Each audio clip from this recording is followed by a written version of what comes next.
The term Cold War refers to the period of ideological tension between the United States and the Soviet Union. This extended to the political-economic area and affected the social and cultural organization of countries aligned to one side or the other. Despite all this tension, there was no overt attack or military intervention, hence the name Cold War. The dispute began approximately after the end of the Second World War between 1945 and 1947 and ended with the dissolution of the Soviet Union in 1991. In this video, we'll see this in more detail. After the Second World War, the United States and the Soviet Union established themselves as hegemonic world powers. Within this, there was the capitalist bloc and the socialist bloc. During the war, the United States achieved a relative economic expansion and suffered almost no territorial damage. With the war effort, its industrial production doubled between 1939 and 1945. There were also great technological and scientific advances. After the war, the country assumed the position of world leadership due to its financial, military, and technological power. The government of the Soviet Union, under Stalin's command, had an intense area of influence over the Eastern European countries. This process was initiated after defeating the Germans on Soviet territory. The Red Army freed most of the eastern countries and the center of Europe from the Nazis, and also occupied them militarily. In the post-war period, these countries came to be led by governments of socialist orientation and formed the Communist bloc. Led by the USSR, the Communist bloc was formed by Poland, Czechoslovakia, Hungary, Romania, Bulgaria, Albania, and the former East Germany. Yugoslavia was liberated from Nazism under the command of the communist Josip Broz Tito, and not from the Red Army. The country adopted a more flexible socialist model that was also assimilated by other countries from Eastern Europe. In 1948, the Yugoslav government, under the command of Tito, split with the USSR. On one hand, for the United States, the expansion of the communist regime risked democracy and free enterprise.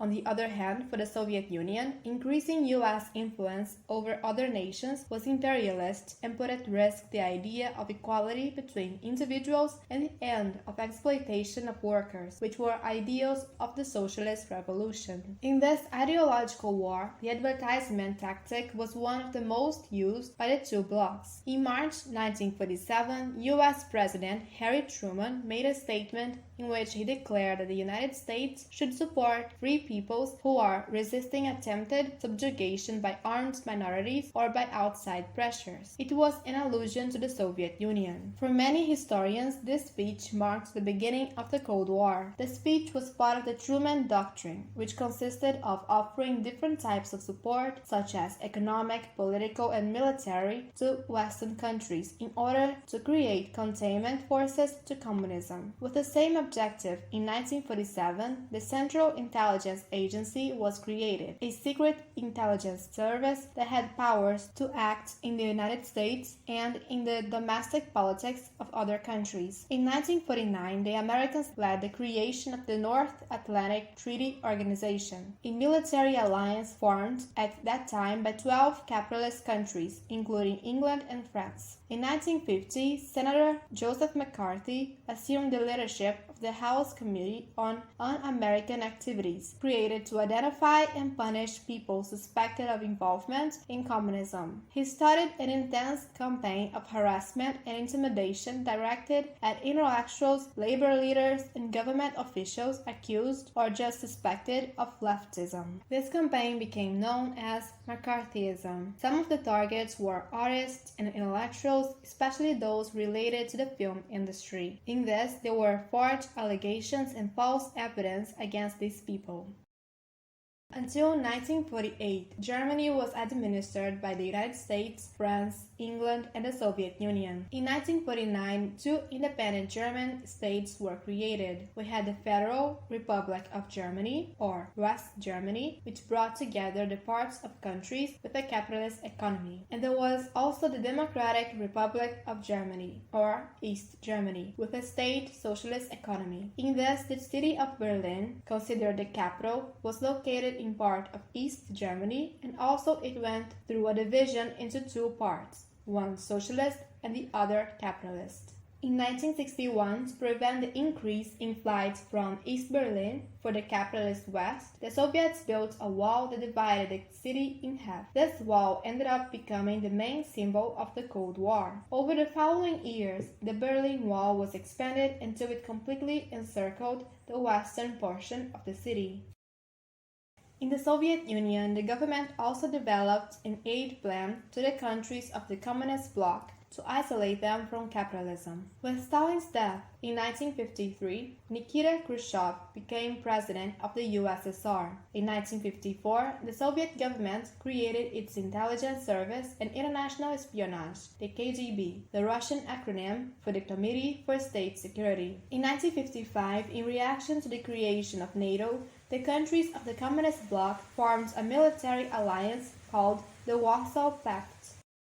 Despite the tension of international relations in the Cold War, the US and Soviet armed forces always avoided direct confrontation. However, since the end of World War II, there had been several localized wars, known as hot wars. In these conflicts, the intervention of the United States and the Soviet Union happened indirectly through material and political support to the fighting forces. In some cases, as in the Korean War, the United States intervention took place under the flag of the UN, whose Security Council approved sending troops from several countries in defense of South Korea. In 1953, an armistice was signed maintaining the division between the Koreas. In other cases, the US government used the CIA to promote coups d'etat, as in Iran in 1953 and Guatemala in 1954. The exception to this was the Vietnam War, in which the US armed forces openly intervened. The Soviet Union also supported liberation wars, national and anti-imperialist uprisings in Africa, Asia, and Latin America.